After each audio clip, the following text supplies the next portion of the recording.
ఏపీలో జల్ జీవన్ మిషన్ 2.0 అమలుకు కేంద్ర ప్రభుత్వం గ్రీన్ సిగ్నల్ ఇచ్చింది. ముఖ్యమంత్రి చంద్రబాబు విజ్ఞప్తి మేరకు ఈ పొడిగింపు చేపట్టినట్లు కేంద్ర మంత్రి సిఆర్ పాటిల్ తెలిపారు. ఢిల్లీ నుంచి సీఎం చంద్రబాబుతో వర్చువల్ గా భేటీ అయ్యారు. ఈ పథకం ద్వారా ఏపీలోని ప్రతి ఇంటికి సురక్షితమైన కుళాయి నీరు అందనుంది.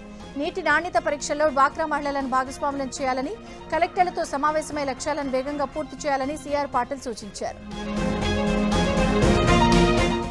చిత్తూరు జిల్లా కుప్పంలో సీఎం చంద్రబాబు సతీమణి నారా భువనేశ్వరి పర్యటించారు. కుప్పంలోని పలు గ్రామాల్లో పర్యటిస్తూ ప్రజల నుంచి అర్జీలను స్వీకరించారు. మహిళలతో ముఖాముఖి కార్యక్రమాల్లో పాల్గొని మహిళా సాధికారతపై వారికి అవగాహన కల్పించారు. ఎన్నికలకు ముందు నిజం గెలవాలి అనే కార్యక్రమంలో తనకు మహిళలు, రాష్ట్ర ప్రజలు ఎంతో అండగా ఉన్నారని ఈ సందర్భంగా గుర్తు చేసుకున్నారు. పార్టీ ఎమ్మెల్యేలతో జనసేన అధ్యక్షుడు AP deputy CM Pawan Kalyan భేటీ అయ్యారు. పార్టీ క్రియాశీలక సభ్యత్వాలపై వారి నుంచి అభిప్రాయాలు తెలుసుకున్నారు. క్షేత్రస్థాయిలో పార్టీ బలోపేతానికి కృషి చేయాలని, నేరుగా ప్రజలతో మాట్లాడాలని నేతలకు పవన్ సూచించారు.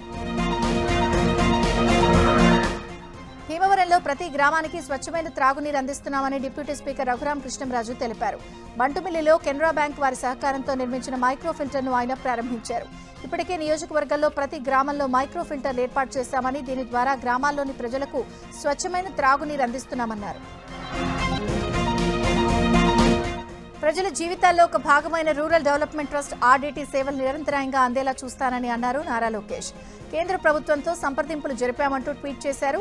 పేదల ఇళ్లలో వెలుగు, నిరుపేద పిల్లల చదువు, ఉపాధి, ఆర్థిక సాధికారత, వైద్య సేవలు అందించే ఆర్డీటీ దశాబ్దాలుగా చేస్తున్న కృషిని మంత్రి వివరించారు. ఆర్డీటీకి అడ్డంకులు తొలగిపోయాయని, ఫారిన్ కంట్రిబ్యూషన్ రెగ్యులేషన్ యాక్ట్ ప్రకారం ఆర్డీటీ రెన్యువల్ అయిందన్నారు. ప్రజల ఆకాంక్ష నెరవేర్చిన ప్రధానమంత్రి మోదీకి, హోంశాఖ మంత్రి అమిత్ షాకు, కేంద్ర ప్రభుత్వ పెద్దలకు కృతజ్ఞతలు తెలుపుతూ ట్వీట్ చేశారు. ఇక విజయవాడ ఉగ్రకుట్ర కేసులో దర్యాప్తు కొనసాగుతోంది. విజయవాడలో పట్టుబడిన ముగ్గురికి ఉగ్రమూలాలతో లింక్స్ ఉన్నట్లు అధికారులు తేల్చారు. ఇతర రాష్ట్రాల్లోని ఉగ్రవాద సానుభూతి పరులతోనూ వారికి సంబంధాలున్నాయి. దీంతో తెలంగాణ, ఢిల్లీ, రాజస్థాన్, బీహార్కు పోలీసు ప్రత్యేక బృందాలు సోదాలు చేపట్టాయి. 42 మంది సభ్యుల కోసం పోలీసులు ముమ్మరంగా గాలిస్తున్నారు. విజయవాడలో పట్టుబడిన ముగ్గురు యువకులను విచారించగా వీరికి అంతర్జాతీయ ఉగ్రవాద సానుభూతి పరులతో సంబంధాలు కలిగి ఉన్నారని తేలింది. వీరి వెనుక ఉన్న భారీ నెట్వర్క్ను ఛేదించేందుకు 7 రాష్ట్రాల్లో పోలీసులు సోదాలు నిర్వహిస్తున్నారు. తెలంగాణ అసెంబ్లీ ముట్టడికి దివ్యాంగులు యత్నించారు. బీజేపీ ఆధ్వర్యంలో భారీగా అసెంబ్లీకి చేరుకుని ఆందోళన చేపట్టారు. పెన్షన్లు సక్రమంగా ఇవ్వడం లేదని, ప్రభుత్వం తమను పట్టించుకోవడం లేదని దివ్యాంగులు ఆరోపించారు. కాంగ్రెస్ అధికారంలోకి వచ్చిన తర్వాత తమకు కష్టాలు ఎక్కువయ్యాయన్నారు. వారిని పోలీసులు అడ్డుకున్నారు. నిరుద్యోగులను ప్రభుత్వం పట్టించుకోవడం లేదంటూ బీఆర్ఎస్పీ అసెంబ్లీ ముట్టడికి యత్నించింది. బీఆర్ఎస్పీ కార్యకర్తలు అసెంబ్లీ వైపు దూసుకురావడంతో వారిని పోలీసులు అడ్డుకున్నారు. దీంతో అక్కడ ఉద్రిక్తత ఏర్పడింది. ఫీజు రీయింబర్స్మెంట్ బకాయిలు చెల్లించడం లేదని నినాదాలు చేశారు. బీఆర్ఎస్పీ నేతలు, కార్యకర్తలను పోలీసులు అదుపులోకి తీసుకున్నారు. నెల్లూరు మత్స్యకారుల సమస్యలను పరిష్కరించేందుకు కూటమి ప్రభుత్వం సీరియస్ గా తీసుకుందని మంత్రి కొల్లు రవీంద్ర తెలిపారు. గత ప్రభుత్వం మత్స్యకారులకి కేంద్రం నుంచి వచ్చే నిధులు తేవడంతో నిర్లక్ష్యం వహించిందని ఆయన మండిపడ్డారు. మత్స్యకారుల సమస్యలను కేంద్రం దృష్టికి తీసుకెళ్లి పరిష్కరిస్తామన్నారు. విజయవాడ హైదరాబాద్ NH65 హైవేను 6 లేన్ రోడ్డుగా మార్చబోతున్నామని మంత్రి కోమటిరెడ్డి వెంకటరెడ్డి అసెంబ్లీలో తెలిపారు. ఎల్బీ నగర్ నుంచి పెద్ద అంబర్పేట వరకు NH65 పై డబుల్ డెక్కర్ రోడ్ నిర్మించబోతున్నామన్నారు. డబుల్ డెక్కర్ రోడ్ కోసం 941 కోట్ల రూపాయలు ఖర్చవుతుందన్నారు. కేంద్ర మంత్రి నితిన్ గడ్కరీకి దీనిపై DPR సమర్పించామన్నారు. మాజీ మంత్రి మల్లారెడ్డి, మంత్రి శ్రీధర్ బాబు మధ్య తెలంగాణ అసెంబ్లీలో ఆసక్తికర సంవాదం సాగింది. జవహర్ నగర్ చెత్తతో తాను ఎందుకు గెలిచానా అంటూ బాధపడుతున్నానని మల్లారెడ్డి ప్రస్తావించారు. మేడ్చల్ ఇన్ఛార్జి మంత్రి శ్రీధర్ బాబు తమపై పగబట్టారంటూ సెటైర్ వేశారు. చెత్త సమస్యకు పరిష్కారం చూపాలంటూ శ్రీధర్ బాబును చూస్తూ దండం పెట్టారు. మంత్రి పదవి ఇస్తామని కాంగ్రెస్ అధిష్టానం గతంలో తనకు హామీ ఇచ్చిందని మునుగోడు ఎమ్మెల్యే రాజగోపాల్ రెడ్డి మరోసారి వ్యాఖ్యానించారు. హైకమాండ్ ఇప్పుడు ఏం చేస్తోందో తెలియదని చెప్పుకొచ్చారు. తాను మంత్రి పదవి కోసం పాకులాడటం లేదని పేర్కొన్నారు. అసెంబ్లీ మీడియా పాయింట్లో ఆయన మాట్లాడారు. ఏ పదవి లేకున్నా తనకి ప్రజల్లో తగిన గౌరవం ఉంటుందని స్పష్టం చేశారు. తనకు మంత్రి పదవి ఇస్తే కాంగ్రెస్ కి, రాష్ట్ర ప్రభుత్వానికి మంచి పేరు వస్తుందని కోమటిరెడ్డి రాజగోపాల్ రెడ్డి అన్నారు. సూర్యాపేట జిల్లా పెన్పహాడ్లోని చెట్ల ముకుందాపురం గ్రామస్తులు కీలక నిర్ణయం తీసుకున్నారు. సంపూర్ణ మద్యపాన నిషేధిత గ్రామంగా ప్రకటిస్తూ తీర్మానం చేశారు. గ్రామంలో బెల్ట్ షాపులు నడపడం, మద్యం సేవించవద్దని నిర్ణయించారు. తీర్మానాన్ని ఉల్లంఘించి మద్యం అమ్మినా, సేవించినా జరిమానాలు విధించడంతో పాటు పోలీసులకు అప్పగిస్తామని హెచ్చరించారు. తీర్మానం తర్వాత అవగాహన ర్యాలీ నిర్వహించారు. మద్యం వద్దు, ఆరోగ్యం ముద్దు, మద్యం మానేయండి, కుటుంబాలను కాపాడుకోండి అంటూ నినాదాలు చేశారు. హైదరాబాద్ సంతోష్ నగర్ ఫ్లైఓవర్ పనులను జూన్లోగా పూర్తి చేయాలని జీహెచ్ఎంసీ కమిషనర్ ఆర్వి కర్ణన్ అధికారులను ఆదేశించారు. చెంచల్గూడ సంతోష్ నగర్ స్టీల్ ఫ్లైఓవర్ నిర్మాణ పనులను ఆయన ఆకస్మికంగా పరిశీలించారు. పనులను మరింత వేగవంతం చేయాలని, ఫ్లైఓవర్ పనులు పూర్తి చేయడానికి జూన్ డెడ్లైన్ విధించుకోవాలన్నారు. రైతులు సాంకేతిక పరిజ్ఞానాన్ని వినియోగించుకోవాలని ఆంధ్రప్రదేశ్ రాష్ట్ర నైపుణ్య అభివృద్ధి సంస్థ చైర్మన్ బూరుగుపల్లి శేషారావు సూచించారు. సాంకేతిక పరిజ్ఞానాన్ని వినియోగించుకోవడం వల్ల తక్కువ శక్తితో ఎక్కువ పనిచేయగలుగుతున్నామన్నారు. తూర్పుగోదావరి జిల్లా ఉండ్రాజవరం మండలం చిలకపాడు గ్రామంలో రైతన్న మీకోసం పొలంబడి కార్యక్రమాల్లో ఆయన పాల్గొన్నారు. పంటలకు గల డిమాండ్, మద్దతు ధరలు, ఫుడ్ ప్రాసెసింగ్ విధానాలపై అవగాహన కలిగి ఉండాలన్నారు. విజయవాడ మచిలీపట్నంలోని ఏఎంబీఐ లోక్నాథ్ ప్రసాద్ ఇంట్లో ఏసీబీ అధికారులు సోదాలు నిర్వహించారు. ఆదాయానికి మించి ఆస్తులు కూడబెట్టారు అన్న ఫిర్యాదులతో తనిఖీలు చేపట్టారు. చుట్టగుంటలోని ప్రసాద్ నివాసం, ఆయన తమ్ముడి ఇళ్లలో సోదాలు చేశారు. మచిలీపట్నంలోని ప్రసాద్ కార్యాలయంలో ఏకకాలంలో తనిఖీలు జరిగాయి. శ్రీ సత్యసాయి జిల్లా కదిల్లో సబ్ రిజిస్ట్రార్ కార్యాలయాన్ని జిల్లా కలెక్టర్ శ్యాంప్రసాద్ ఆకస్మికంగా తనిఖీ చేశారు. కార్యాలయంలో రికార్డులను క్షుణ్ణంగా పరిశీలించి సబ్ రిజిస్ట్రార్ సిబ్బందిని అడిగి వివరాలు తెలుసుకున్నారు. ప్రభుత్వ నిబంధనల మేరకు రిజిస్ట్రేషన్లు జరుగుతున్నాయా లేదా అనే విషయాన్ని స్వయంగా పరిశీలించారు. రిజిస్ట్రేషన్ కోసం వచ్చిన లబ్ధిదారులను ఒక్కొక్కరిని పిలిచి వారి డాక్యుమెంట్లను చెక్ చేశారు. సరిగ్గా వివరాలు నమోదు చేయని డాక్యుమెంట్ రైటర్లపై జిల్లా కలెక్టర్ ఆగ్రహం వ్యక్తం చేశారు. ప్రజలకు ఇబ్బంది లేకుండా చూడాలని సిబ్బందికి సూచించారు. నంద్యాల జిల్లా బుడగజంగాల కాలనీలో ఫుడ్ పాయిజన్ ఘటనపై మంత్రి బీసీ జనార్దన్ రెడ్డి ఆరా తీశారు. అస్వస్థతకు గురైన వారి ఆరోగ్య పరిస్థితి గురించి వైద్యులను అడిగి తెలుసుకున్నారు. బాధితులకు మెరుగైన వైద్యం అందించాలని అధికారులను ఆదేశించారు. ఓ పెళ్లి వేడుకలో పాడైపోయిన ఆహారం తీసుకోవడంతో బుడగజంగాల కాలనీలో పలువురు వాంతులు, విరోచనాలతో ఆసుపత్రి పాలయ్యారు. మున్సిపల్ అధికారులు కాలనీలోని త్రాగునీటి నాణ్యతను, క్లోరినేషన్ శాతాన్ని పరిశీలించి త్రాగునీటిలో ఎలాంటి కలుషితం జరగలేదని స్పష్టం చేశారు. అనంతపురం జిల్లా గుంతకల్లు డాక్టర్ బాబు రాజేంద్ర ప్రసాద్ ఉన్నత పాఠశాలను ఎమ్మెల్యే గుమ్మనూరు జయరాం ఆకస్మికంగా తనిఖీ చేశారు. ఎమ్మెల్యే విద్యార్థులతో ప్రత్యేకంగా కలిసి వారి సమస్యలను అడిగి తెలుసుకున్నారు. మధ్యాహ్న భోజనాన్ని ఎమ్మెల్యే పరిశీలించారు. విద్యార్థులతో కలిసి ఎమ్మెల్యే భోజనం చేశారు. మన ఇళ్లలో చేసినట్లుగానే నాణ్యమైన, రుచికరమైన భోజనాన్ని ఏర్పాటు చేయడం చాలా సంతోషంగా ఉందన్నారు. విద్యార్థులు ఆకలితో విద్యను అభ్యసించకుండా రాష్ట్ర ప్రభుత్వం మధ్యాహ్న భోజన పథకాన్ని అమలు చేస్తుందన్నారు. వికారాబాద్ జిల్లా పరిగి పట్టణంలో డొమెస్టిక్ గ్యాస్ సిలిండర్ల అక్రమ వినియోగంపై పౌర సరఫరాల శాఖ అధికారులు తనిఖీలు చేపట్టారు.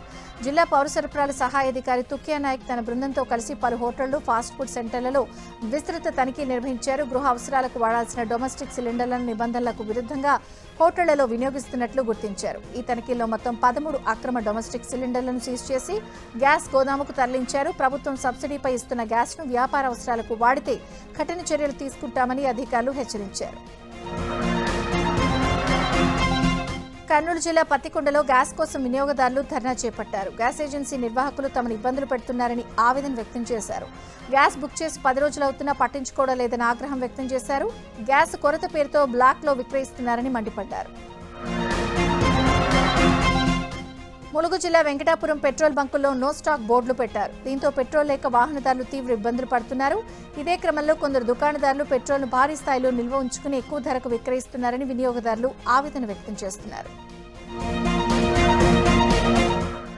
హైదరాబాద్, ఉప్పల్, మల్లాపూర్, ఘట్కేసర్, అత్తాపూర్ ప్రాంతాల్లో పెట్రోల్ బంకుల్లో నో పెట్రోల్ బోర్డులను ఏర్పాటు చేశారు. దీంతో వాహనదారులు ఇబ్బందులు పడ్డారు. మరోవైపు హైదరాబాద్లో ఎక్కడా గ్యాస్ కొరత లేదని సిపి సజ్జనార్ ట్వీట్ చేశారు. సిటీ మొత్తం సిలిండర్ల సరఫరా సాఫీగా సాగుతోందన్నారు. గ్యాస్ సిలిండర్ల కొరత అంటూ చేస్తున్న ప్రచారాన్ని ప్రజలు నమ్మొద్దని సూచించారు. అనంతపురం జిల్లా రాయదుర్గంలో ఎలుగుబంటి హల్చల్ చేసింది. కస్తూర్బా స్కూల్ ఆవరణ నుంచి జూనియర్ కాలేజీ వద్దకు చేరుకుని బాత్రూంలో నక్కింది. గుర్తించిన స్థానికులు అటవీ అధికారులకు సమాచారం ఇచ్చారు. దీంతో వలలు వేసి ఫారెస్ట్ అధికారులు ఎలుగుబంటిని పట్టుకున్నారు. వైద్య పరీక్షల అనంతరం ఎలుగుబంటిని ఎక్కడ విడిచిపెట్టాలి అన్నది నిర్ణయిస్తామని అటవీ శాఖ అధికారులు తెలిపారు. హైదరాబాద్లోని మాదాపూర్, కావూరి హిల్స్లో వెస్ట్ బ్రూక్ ఇంటర్నేషనల్ స్కూల్ ఘనంగా ప్రారంభమైంది. ఈ కార్యక్రమానికి mega engineering and infrastructure limited director Srimati Sudhareddy ముఖ్య అతిథిగా హాజరై పాఠశాలను ప్రారంభించారు. ఇది ఒక పాఠశాల మాత్రమే కాదని ఒక తల్లి ఆలోచనలకు రూపంగా నిలుస్తుందని కొనియాడారు. అనుభవజ్ఞులైన విద్యావేత్తల సహకారంతో ప్రతి విద్యార్థిలో ఆసక్తి, ప్రతిభను వెలికితీయడమే లక్ష్యమన్నారు. ఈ కార్యక్రమంలో పలువురు ప్రముఖులు హాజరయ్యారు. ఇండియన్ కర్ల్స్ అనే ప్రీమియం హెయిర్ ట్రాన్స్ఫర్మేషన్ సెలూన్ మణికొండలో ప్రారంభమైంది. ఈ సెలూన్ను సినీ, టెలివిజన్ నటులు ప్రారంభించారు. నాణ్యత, ఖచ్చితత్వంతో పాటు వ్యక్తిగత శ్రద్ధకు తాము ప్రాధాన్యత ఇస్తున్నట్లు నిర్వాహకులు తెలిపారు. ప్రత్యేకమైన హెయిర్ స్టైలింగ్, ఎక్స్టెన్షన్ సేవలను అందించడానికి ఈ సెలూన్ ఏర్పాటు చేసినట్లు నిర్వాహకుడు కంకణాల బాలకృష్ణ తెలిపారు. దీర్ఘకాలిక ఫలితాలను అందించడాన్ని లక్ష్యంగా పెట్టుకున్నామన్నారు. అంతర్జాతీయ స్థాయి శిక్షణ పొందిన బృందంతో సేవలను అందిస్తున్నట్లు తెలిపారు. నిజామాబాద్ జిల్లా ఆర్మూర్ మున్సిపల్ కార్యాలయం వద్ద కార్మికులు ఆందోళన చేపట్టారు. మున్సిపల్ ఎన్నికల విధులు నిర్వహించిన తమకు వేతనాలు చెల్లించలేదని కార్మికులు ఆర్మూర్ మున్సిపల్ కార్యాలయం ఎదుట ఆందోళనకు దిగారు. నెల రోజులు పనిచేసిన ₹1 కూడా ఇవ్వలేదన్నారు. రెగ్యులర్ సిబ్బందికి పూర్తి స్థాయిలో చెల్లింపులు చేశారని, అవుట్సోర్సింగ్ సిబ్బంది కేవలం 10 రోజుల వేతనమే ఇచ్చారని మండిపడ్డారు. ఈ క్రమంలో అక్కడికి వచ్చిన కమిషనర్ ఉమామహేశ్వరరావుతో వాగ్వివాదానికి దిగారు. తమకు నెల రోజుల వేతనం వెంటనే చెల్లించాలని కార్మికులు డిమాండ్ చేశారు. శ్రీశైలం ఆలయంలో ఏప్రిల్ 7న శ్రీ బ్రహ్మరాంబాదేవికి వార్షిక కుంభోత్సవం దేవస్థానం అధికారులు నిర్వహించనున్నారు. అయితే చైత్రమాసం వరకు ప్రతి శుక్ర, మంగళవారం రోజుల్లో అమ్మవారికి కొబ్బరికాయలు సమర్పించడం ఆనవాయితీగా వస్తోంది. ఈ సందర్భంగా అమ్మవారికి ప్రత్యేక పూజలు, హారతి ఇచ్చారు. అనంతరం అమ్మవారి సింహ మండపం వద్ద కొబ్బరికాయలను భక్తులు సమర్పించారు. కడప జిల్లా ఒంటిమిట్ట కోదండరామస్వామి బ్రహ్మోత్సవాలు ఈ నెల 27 నుంచి ప్రారంభం కానున్నాయి.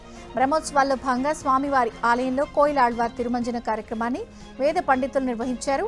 తిరుమల నుంచి ప్రత్యేకంగా తెచ్చిన సుగంధ ద్రవ్యాలతో గర్భగుడిని ఆలయ అర్చకులు శుద్ధి చేశారు. పేదవాడికి ఏ కష్టం వచ్చినా మొదట గుర్తుకొచ్చేది ఎర్రజెండానే అని సిపిఐ రాష్ట్ర కార్యదర్శి ఎమ్మెల్యే కూనంనేని సాంబశివరావు అన్నారు. భూదాన్ ప్రభుత్వ భూముల్లో నివసించే వారికి ఇండ్ల స్థలాల పట్టాలు ఇవ్వాలని డిమాండ్ చేస్తూ ధర్నా చౌక్ వద్ద సిపిఐ మహాధర్నా చేపట్టింది. ఈ కార్యక్రమంలో పాల్గొన్న ఎమ్మెల్యే కూనంనేని పేదవాడు నివసించే గుడిసెలపైనే పాలకులు ప్రతాపం చూపిస్తారని విమర్శించారు. వనపర్తి జిల్లా గోపాల్పేటలో వంట గ్యాస్ కోసం ప్రజలు బారులు తీరారు. 200 మందికి పైగా ఖాళీ సిలిండర్లతో క్యూలో నిల్చున్నారు. డిస్ట్రిబ్యూటర్స్ తీరుతో ఇబ్బందులు ఎదుర్కొంటున్నామని వినియోగదారులు చెబుతున్నారు. బ్లాక్లో సిలిండర్లు విక్రయిస్తున్నారంటూ ఆవేదన వ్యక్తం చేస్తున్నారు. మరోవైపు గ్యాస్ బుక్ చేసిన 3 రోజుల తర్వాతనే రావాలని గ్యాస్ ఏజెన్సీ నిర్వాహకులు సూచిస్తున్నారు. 6 కాలం శ్రమించి పండించిన మొక్కజొన్న పంటకు మద్దతు ధర లేక రైతులు ఆందోళన చెందుతున్నారు. మహబూబాబాద్ జిల్లాలో ఈ ఏడాది ఖరీఫ్లో అతివృష్టి, చీడపీడలతో ప్రధాన పంటలైన పత్తి, వరి దెబ్బతిని సగానికి సగం దిగుబడి తగ్గిపోవడంతో రైతులు అప్పుల ఊబిలో కూరుకుపోయారు. అయితే ఏడాది అధికంగా సాగు చేసిన మొక్కజొన్న పంటకు మద్దతు ధర ఉంటుందో లేదోనని రైతులు ఆందోళన చెందుతున్నారు. కడప జిల్లా గండి క్షేత్రంలో ఉగాది పండుగ అనంతరం అర్చకుల మధ్య తలెత్తిన వివాదంపై దేవాలయాల హిందూ పరిరక్షణ సమితి రాష్ట్ర అధ్యక్షులు శ్రీనాథ్ రెడ్డి సీరియస్ అయ్యారు. దేవుడికి నైవేద్యం పెట్టకుండా హారతి పళ్లలో డబ్బుల కోసం గొడవపడ్డ అర్చకులపైనే చర్యలు తీసుకోవాలని దేవాదాయ శాఖ డిప్యూటీ కమిషనర్ గురుప్రసాద్కు వినతి పత్రం అందించారు. ఘటనపై విచారణ జరిపి బాధ్యులపై చర్యలు తీసుకోవాలని కోరారు. మేడ్చల్ జిల్లా నారపల్లి రిజిస్ట్రేషన్ ఆఫీస్ ముందు తెలంగాణ రియల్ ఎస్టేట్ అసోసియేషన్ సభ్యులు ఆందోళనకు దిగారు. భూముల రిజిస్ట్రేషన్లో స్లాట్ బుకింగ్ విధానం రద్దు చేయాలని డిమాండ్ చేశారు. స్లాట్ విధానంతో రిజిస్ట్రేషన్ ప్రక్రియ రోజుల తరబడి ఆలస్యం అవుతుందని, తక్షణమే స్లాట్ విధానం రద్దు చేసి పాత పద్ధతిలో రిజిస్ట్రేషన్ల ప్రక్రియ చేపట్టాలని ప్లకార్డుతో రిజిస్ట్రేషన్ కార్యాలయం ముందు ధర్నాకు దిగారు.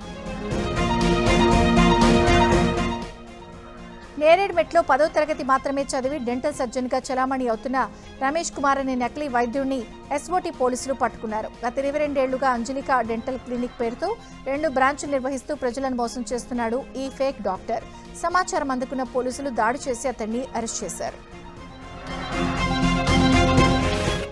హైదరాబాద్లో జీహెచ్ఎంసీ ఎలక్షన్ డీటీ సునీతను ఓ వ్యక్తి బురిడీ కొట్టించాడు. ₹1 కోటి బ్యాంకులో నిప్పిస్తామంటూ రవి అనే వ్యక్తి మోసం చేశాడు. దీనికోసం ఆమె దగ్గర నుంచి దశల వారీగా ₹15 లక్షల వసూలు చేసి పరారయ్యాడు.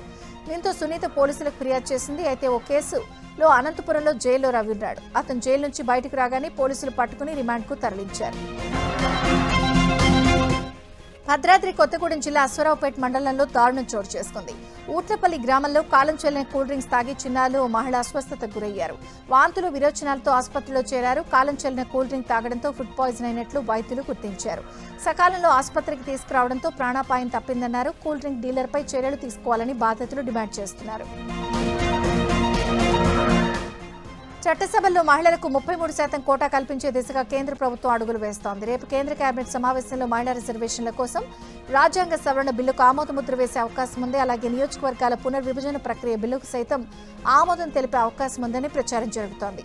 ఈ రెండు కీలక బిల్లులను శని ఆదివారాల్లో పార్లమెంట్లో ప్రవేశపెట్టేలా కేంద్రం వ్యూహరచన చేసినట్లు సమాచారం. మతం మారిన వారి ఎస్సీ హోదాకు సంబంధించి సుప్రీంకోర్టు కీలక తీర్పు వెలువరించింది. క్రిస్టియన్ మతంలోకి మారాక ఎస్సీ హోదా ఉండదని పేర్కొంది. హిందూ, సిక్కు, బౌద్ధ మతాలు కాకుండా ఇతర మతాల్లోకి మారితే ఎస్సీ హోదా వర్తించదని సర్వోన్నత న్యాయస్థానం స్పష్టం చేసింది. Justice Prashant Kumar Mishra, justice NV అంజారియాలతో కూడిన ధర్మాసనం ఈ మేరకు తీర్పు వెలువరించింది. ఈ వ్యవహారంలో ఆంధ్రప్రదేశ్ హైకోర్టు గతంలో ఇచ్చిన తీర్పును సర్వోన్నత న్యాయస్థానం సమర్థించింది.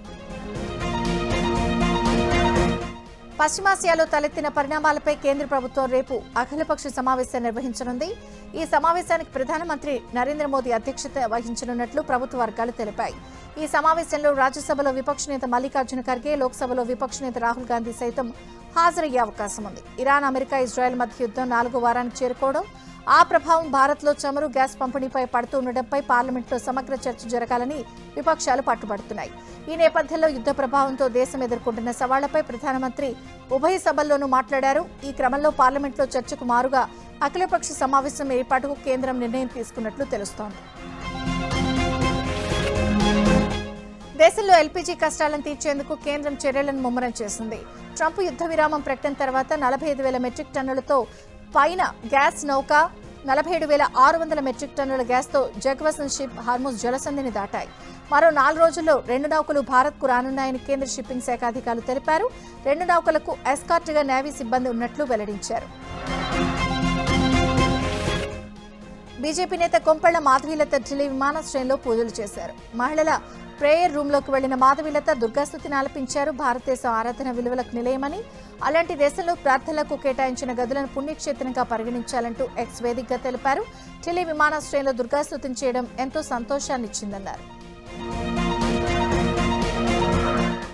అసోంలో బీజేపీ మూడోసారి ఘన విజయం సాధిస్తుందని పీపుల్స్ పల్స్ రీసెర్చ్ సంస్థ తెలిపింది. తాము నిర్వహించిన సర్వేలో బీజేపీకే గెలుపు అవకాశాలున్నట్లు వివరించింది.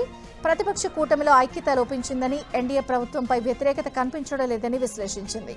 బీజేపీ ఒంటరిగానే 69 నుంచి 73 సీట్లలో విజయం సాధిస్తుందని, కాంగ్రెస్ 22 నుంచి 26 సీట్లకు పరిమితమవుతుందని పీపుల్స్ పల్స్ అంచనా వేసింది.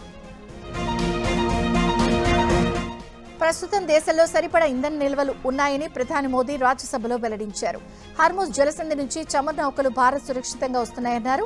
దేశంలో చమురు, గ్యాస్, ఎరువుల రవాణాకు ఆటంకం లేకుండా చర్యలు తీసుకుంటున్నామని వెల్లడించారు. గల్ఫ్లో చిక్కుకున్న 3.75 లక్షల మంది భారతీయులను సురక్షితంగా స్వదేశానికి తీసుకొచ్చినట్లు మోదీ తెలిపారు. భారతీయుల భద్రత కోసం గల్ఫ్ దేశాలతో నిరంతరం చర్చలు జరుపుతున్నట్లు చెప్పుకొచ్చారు. యూఏఈ, బహ్రెయిన్లలోని అమెజాన్ డేటా సెంటర్లపై ఇరాన్ డ్రోన్ దాడులకు తెగబడింది. దీంతో విద్యుత్ సరఫరా నిలిచి సర్వర్లు దెబ్బతిన్నాయి. ఫలితంగా బ్యాంకింగ్, ఇతర డిజిటల్ సేవలకు తీవ్ర అంతరాయం కలిగింది. భౌతిక యుద్ధం ఇప్పుడు డిజిటల్ మౌలిక సదుపాయాలపైకి మళ్లడంతో టెక్ దిగ్గజాలకు పెను